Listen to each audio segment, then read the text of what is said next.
Presiden Vladimir Putin membuat kebijakan yang kontroversial dengan memberikan hukuman kepada tentara Rusia yang menyerah dan menolak berperang. Ia akan memberikan hukuman penjara selama 10 tahun kepada para tentara tersebut. Hukuman itu akan diberikan setelah mereka kembali pulang ke rumah.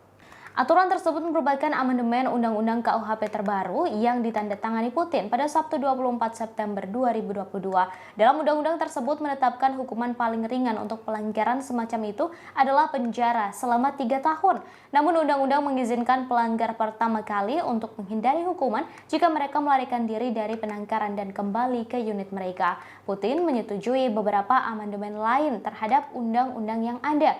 Sedangkan anggota layanan yang menolak untuk mengambil bagian dalam permusuhan bersenjata serta meninggalkan atau menghindari wajib militer akan menghadapi hukuman 10 tahun penjara. Selain itu, penjarahan selama masa perang atau operasi militer akan membawa hukuman penjara selama 15 tahun.